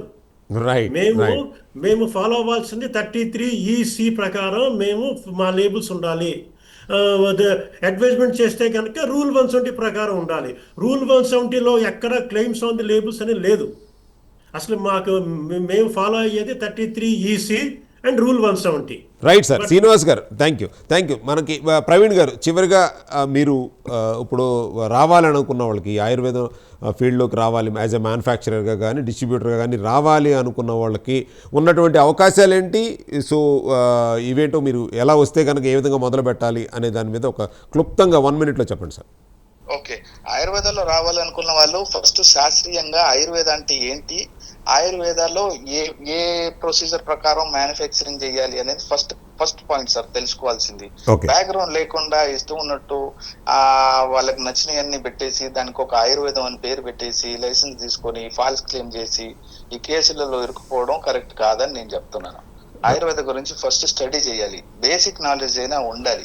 శాస్త్రీయం అంటే ఏంటి, శాస్త్రీయ పద్ధతిలో ఆయుర్వేదంలో ఏమేం ప్రక్రియలు ఉన్నాయి, ఎట్లా మెడిసిన్స్ తయారవుతున్నాయి, హెవీ మెటల్స్ అంటే ఏంటి, పాయిజన్స్ డ్రగ్స్ అంటే ఏంటి, వాటిని ఎట్లా శోధన కర్మలు చేయాలి, ఇవన్నీ ప్రతిదీ ఐడియా ఉండాలి. ఐడియా లేకుండా వాళ్ళు ఆయుర్వేదాన్ని తీసుకొని వాళ్ళకి తెలిసిన మిడిమిడి జ్ఞానంతో ఏదో మెడిసిన్ తయారు చేస్తే అది ఒకవేళ శోధి కర్మలు దాంట్లో షెడ్యూల్ ఈవెన్ డ్రగ్స్ ఉన్నాయి అనుకోండి, శుద్ధి చేయనప్పుడు అది చాలా ప్రమాదకరంగా వస్తాయి. అదే అంటే ఈ ప్రమాదకరమైన విషయాల్ని కొంతమంది చెప్పబట్టే ఏంటంటే ఈ ఆయుర్వేదం మీద ఒక చిన్న అపనమ్మకం అనేటటువంటిది పెరిగిపోయింది.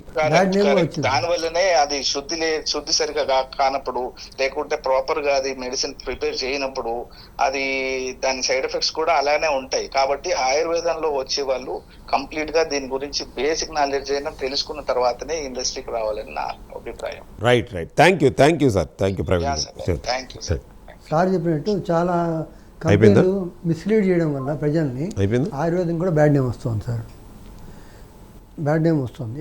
చాలామంది ఆయుర్వేద కంపెనీలు మిస్లీడ్ చేయడం వల్ల అదే భర్తల మీద వెంట్రుకలు వస్తాయి, నువ్వు తెల్లగా అయిపోతావు, ఇటువంటివన్నీ చెప్పడం వల్లే ఆయుర్వేదానికి సగం బ్యాడ్ నేమ్ కూడా వస్తుంది. రైట్. సో ఇది ఒక సముద్రం లాంటి సబ్జెక్టు, ఒక రోజులో అయ్యేటటువంటిది కాదు. కాబట్టి మళ్ళీ ఇంకొక మంచి ఎపిసోడ్తో మనం ఈ యొక్క ఆయుర్వేదం మీద మరింత అవగాహన ఈ ప్రజలకు కలుగజేయాలని అనుకుంటున్నాం. అట్లాగే మళ్ళీ ఇంకో ఎపిసోడ్లో కలుద్దాం. ప్యానెల్లో వచ్చినటువంటి సభ్యులందరికీ పేరు పేరిన ధన్యవాదాలు ప్రైమ్ 9 నుంచి. Thank you sir. Thank you so much. Thank you. చూస్తూనే ఉండండి ప్రైమ్ 9.